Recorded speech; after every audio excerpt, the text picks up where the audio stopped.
In Colombia, it's the home stretch of Sunday's presidential runoff. It pits a hard-right opera singer turned lawyer against a senator who's close to the outgoing left-wing President Gustavo Petro.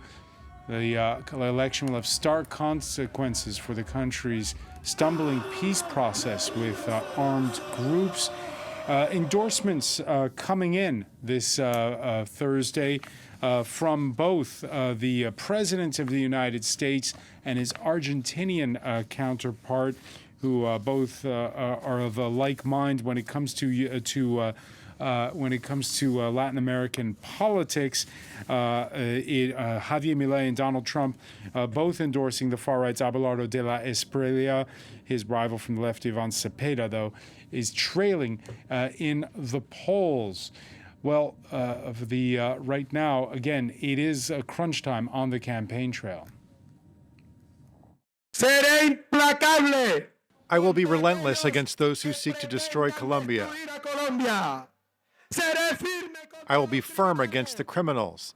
I will be decisive against the corrupt. I will be unyielding in the face of terrorism. Are we going to defeat the radical left? Let's go save and rebuild Colombia. We can build a truly democratic, transparent state that serves the public's interest. A state that responds to the needs of its citizens, not to the private interests of those who, for decades, have treated public institutions as their personal fiefdom. Well, for more, let's cross to Bogota. Renata Segura is Program Director for Latin America and the Caribbean at International Crisis Group. Thanks for being with us here on France 24. Thank you for having me. Just the reaction to something I saw you see in those clips. You look at the supporters of Abelardo de la Espriella, and you see them all wearing the national football jersey. Colombia, which won 3-1 against Uzbekistan at the World Cup, kind of the same feeling we had with Jair Bolsonaro in Brazil. Is the World Cup ongoing give him an advantage if he's appropriated the national jersey? Well, there's actually been quite a controversy about the use of the national jersey. I have to tell you that on the streets, people from both sides are wearing the yellow colors very proudly. I think Colombia has quite an attachment to its football team, and I think it is likely that a lot of the people that are supporting De La Espriella are wearing it, but I wouldn't really say that everyone who is doing so means to vote for him. So I think we're seeing both sides wearing the colors as the World Cup continues. When Gustavo Petro won the last time around, it was a first for Colombia. The left in power, something that was unseen. The pendulum swinging back is one thing, but swinging all the way to the far right, is that also unseen? Yes, I think what we're seeing in these elections is really two options that are very different what Colombia has had to choose in the past, in particular De La Espriella. I mean, obviously, he's also a product of this moment, right? As you were saying, he has the support of Trump, of Milei. He has spoken about following the footprints of Bukele in terms of security. So this is a moment in which Latin America overall is going to the right. And I think De La Espriella has understood that there is quite a few people in Colombia that are desperate for a more sort of solid security strategy. I don't think he has one necessarily, but this call for iron fist, for mano dura, is something that resonates with people because they think it's going to be an easy fix. So it's obviously something that speaks to the faults of the Petro administration, but also of, in general, a swing from Latin America overall to the right. 11 years ago, there was that historic peace treaty signed with the leftist rebels of the FARC. All indications show that those leftist rebels have been replaced by drug cartels since. We've just had a big drug bust in the Canary Islands. And is that what this whole security problem is about, a flawed peace deal? I think we have to separate both things. The FARC was a leftist insurgency that had an ideology. They did, deal with drugs to support that sort of attempt for a revolution. But that peace agreement has worked. The majority of the 30,000 men and women that had weapons have abandoned the war. And I don't think it would be fair to sort of designate the fate of the peace agreement in what's happening right now. But the reality is this. Colombia has an enormous illicit economy out there and very few paths for livelihood for those people that live in the countryside.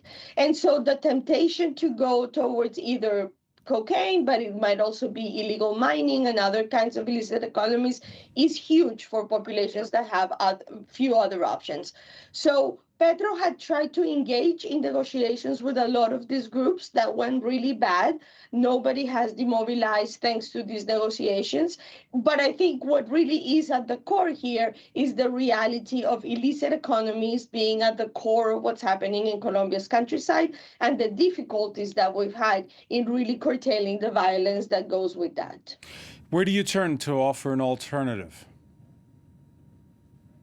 I mean, I think that's exactly what we're seeing. I think Cepeda, who is very much the heir of Petro, is having a difficult time presenting an option that is not more of the same, and with a lot of people in Colombia thinking that that has failed. So the alternative is what the Espriella is putting on the table, which is something that we have seen fail in most of the countries. Obviously, El Salvador is an example that a lot of people look at, but El Salvador is a very different case, a much smaller country where drug trafficking is not at the core of the problems. This is difficult because as long as there is a market, there is going to be a trafficking, and with that, violence comes. So we're in a little bit of a egg and chicken situation in which we really need to, on the one hand, disconnect those chains of power, of finance, of economies that are making a lot of money out of this, but also address the question of the demand. If people in the global north and elsewhere are really wanting the drugs, somebody's going to provide it for them. So what about the United States? In the past, in taking on the drug cartels, Bogota turned to Washington.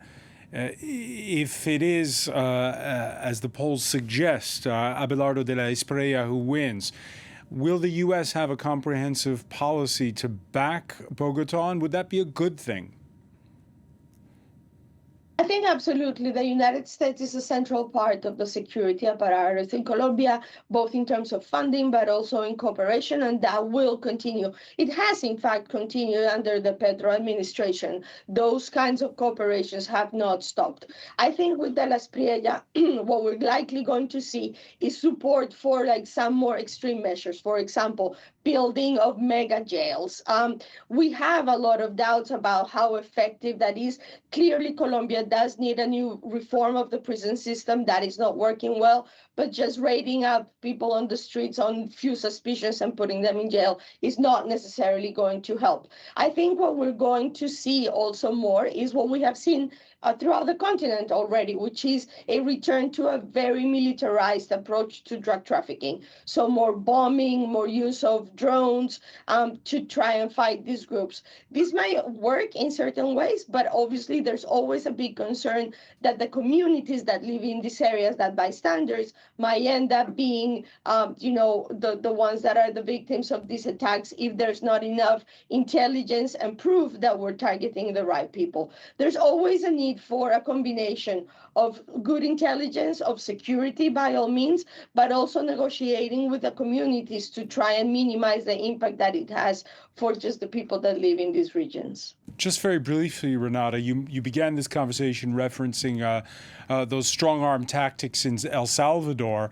It's not just Colombia where there's this problem. It's all over. There's Bolivia, of course, that we think about as one nation that's been completely overrun by cartels. Why? Why is it seem to be coming to a head like this?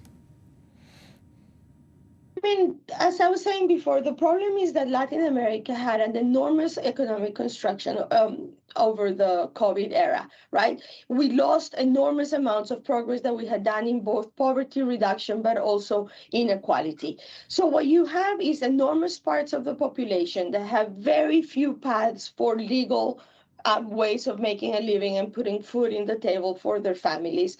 And these groups both give them the resources, but also, honestly, some social status. You know, the kids look forward to being in the groups because they might get a bike and a cell phone and access to women and girls. So there's both like allure in sort of the more dramatic ways in which organized crime works, but also really the very basic economic realities of there being very few options for large sections of the population.